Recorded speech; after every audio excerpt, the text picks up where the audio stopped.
বাংলাদেশকে আমরা যেমন ভালোবাসি ঠিক তেমনি ভালোবাসি বাংলাদেশের ঐতিহ্য, সংস্কৃতি এবং এর সঙ্গে জড়িত সব কিছুকেই। তবে একটা ব্যাপার আমরা কখনো কি ভেবে দেখেছি, আমরা বাংলাদেশকে যতই ভালোবাসি না কেন, আমরা কিন্তু বাংলাদেশের যেই অঞ্চলভিত্তিক যেই আঞ্চলিক ভাষা রয়েছে, আমরা কিন্তু সবাই আসলে সেই দিকে খুব একটা গুরুত্ব দিই না, হয়তোবা সবাই আঞ্চলিক ভাষাটাকে অতটা ভালোবাসি না।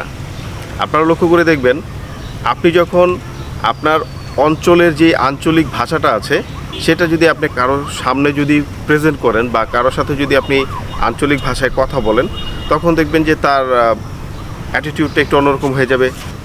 এমন অনেকেই আছে যারা নিজের অঞ্চলের ভাষাটাকে মানুষের সামনে প্রদর্শনী করতে চায় না।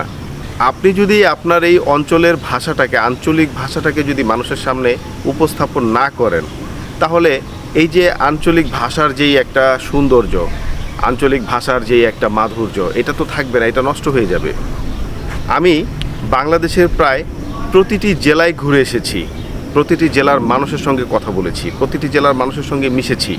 প্রত্যেকটা জেলার আলাদা আলাদা, প্রত্যেকটা অঞ্চলের আলাদা আলাদা একটা আঞ্চলিক ভাষা রয়েছে এবং তাদের অঞ্চলভিত্তিক ভাষার আলাদা আলাদা সৌন্দর্য রয়েছে।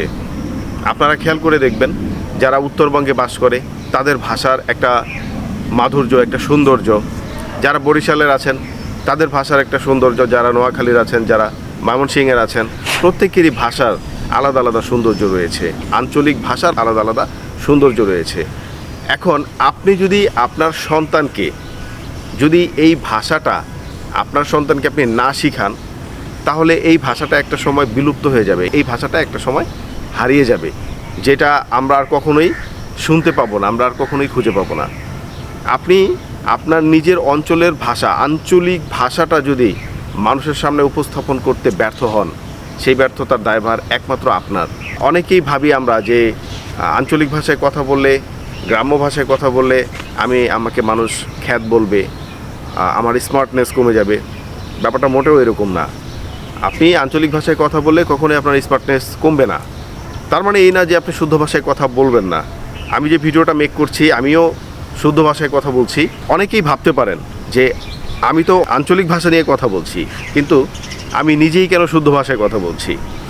এটার পিছনে সবচেয়ে বড় রহস্য হচ্ছে, একটা সময় আমার অঞ্চলের যে ভাষাটা, সেটা আমি প্র্যাকটিস না করতে করতে, সেই ভাষায় কথা না বলতে বলতে এখন আমি সেই ভাষাটা প্রায় ভুলে গিয়েছি।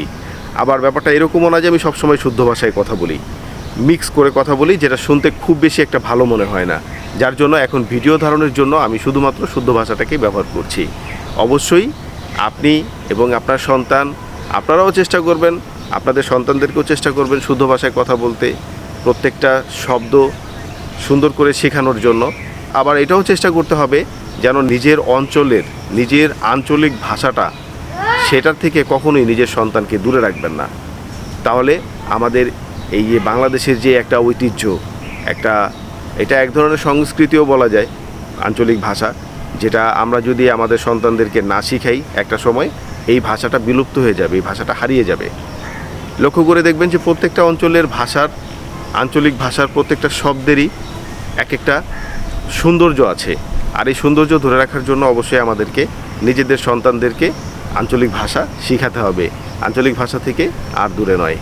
আজকে এ পর্যন্তই। সবাই ভালো থাকবেন, সুস্থ থাকবেন। আল্লাহ হাফেজ, আসসালামু আলাইকুম।